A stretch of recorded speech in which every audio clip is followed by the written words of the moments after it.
ಎಲ್ಲ ರಾಜ್ಯ ಸರ್ಕಾರಗಳಿಗೆ ಒಂದು ಆದೇಶವನ್ನು ಮಾಡಿದೆ. ತಮ್ಮ ರಾಜ್ಯದಲ್ಲಿ ಇರ್ತಕ್ಕಂಥ ಪಾಕಿಸ್ತಾನ ಪ್ರಜೆಗಳನ್ನ ಹೊರಗೆ ಹಾಕಬೇಕು, ಒಂದು ಡೇಟನ್ನು ಕೂಡ ಕೊಟ್ಟಿದೆ. ಆ ಡೇಟು ಕೂಡ ಈಗ ಮೀರಿ ಹೋಗಿದೆ.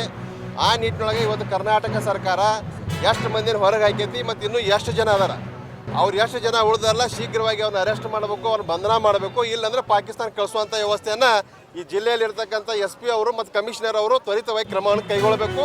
ಮತ್ತು ಅವ್ರ ಜನರಿಗೆ ಹೇಳ್ಬೇಕು, ಜಿಲ್ಲೆಯೊಳಗೆ ಎಷ್ಟು ಜನ ನಮ್ಮ ಮಾಹಿತಿ, ಮಾಧ್ಯಮದ ಮಾಹಿತಿ ಪ್ರಕಾರ 9 ಜನ ಅದಾರ ಅಂತ ನಮ್ಮ ಮಾಹಿತಿ ಇದೆ.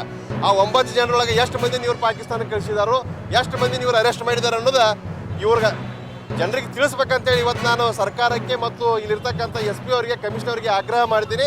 ಆದಷ್ಟು ಬೇಗ ಪಾಕಿಸ್ತಾನ ಪ್ರಜೆಗಳನ್ನ ಈ ದೇಶದಿಂದ ಓಡಿಸಬೇಕು, ಈ ದೇಶದಿಂದ ಓಡಿಸ್ಬೇಕಂತೇಳಿ ಈ ಸಂದರ್ಭದಲ್ಲಿ ಮಾಧ್ಯಮದ ಮುಖಾಂತರ ಆಗ್ರಹವನ್ನು ಮಾಡ್ತಾ ಇದ್ದೀನಿ.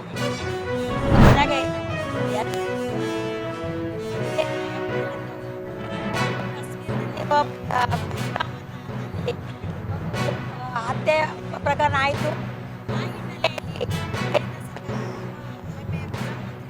ನರೇಂದ್ರ ಮೋದಿಜಿಯವರು ಅನೇಕ ಕ್ರಮಗಳನ್ನು ಕೈಗೊಂಡಿದ್ರು. ಅದೇ ಪ್ರಕಾರ ಪ್ರತಿ ಭಾರತದಲ್ಲಿರುವಂಥ ಎಲ್ಲ ರಾಜ್ಯಗಳಿಗೂ ಕೂಡ ಅವರು ಒಂದು ಸೂಚನೆ ಕೊಟ್ಟಿದ್ರು.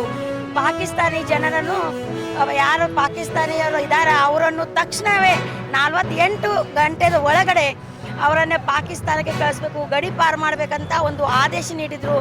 ಆದರೂ ಈ ಕರ್ನಾಟಕದ ಸರ್ಕಾರ, ಕಾಂಗ್ರೆಸ್ ಸರ್ಕಾರ ಇವತ್ತಿನವರೆಗೂ ಕೂಡ ಅದ್ರ ಮೇಲೆ ಕ್ರಮ ತೆಗೆದುಕೊಂಡಿಲ್ಲ. ಅದಕ್ಕಾಗಿ ನಾವು ಇವತ್ತು ಕಾಂಗ್ರೆಸ್ ಸರ್ಕಾರ ಒತ್ತಾಯ ಮಾಡ್ತಾ ಇದ್ದೇವೆ, ತಕ್ಷಣವೇ ಕಠಿಣ ಕ್ರಮಗಳನ್ನು ಕೈಗೊಂಡು ನೀವು ಪಾಕಿಸ್ತಾನಿ ಪ್ರಜೆಗಳನ್ನು ತಕ್ಷಣವೇ ಕರ್ನಾಟಕವನ್ನು ಬಿಟ್ಟು ಹೊರಗಡೆ ಕಳಿಸ್ಬೇಕು, ಪಾಕಿಸ್ತಾನಕ್ಕೆ ಕಳಿಸ್ಬೇಕಂತ ನಾವು ಈ ಮೂಲಕ ಒತ್ತಾಯ ಮಾಡ್ತೇವೆ. ಇದ್ರ ಮೇಲೆ ಗೊತ್ತಾಗ್ತಾ ಇದೆ ಕಾಂಗ್ರೆಸ್ ಸರ್ಕಾರ ದೇಶ ಪ್ರೇಮಿ ಅಲ್ಲ, ಅದು ದೇಶದ್ರೋಹಿ ಕಾಂಗ್ರೆಸ್ ಸರ್ಕಾರ. ಅದಕ್ಕಾಗಿ ನಾವು ಇವತ್ತು ಈ ಬೀದಿಗೆ ಇಳಿದಿದ್ದೇವೆ. ತಕ್ಷಣವೇ ಈ ಒಂದು ಕ್ರಮ ನೀವು ಕೈಗೊಳ್ಳಲಿಲ್ಲ ಅಂತಂದರೆ ನಾವು ದೊಡ್ಡ ಮಟ್ಟದ ಹೋರಾಟನೂ ಮಾಡುವಂಥ ಪರಿಸ್ಥಿತಿ ಬರ್ತದಂತ ಈ ಮೂಲಕ ನಾನು ಹೇಳಲು ಇಚ್ಛೆಪಡ್ತೀನಿ.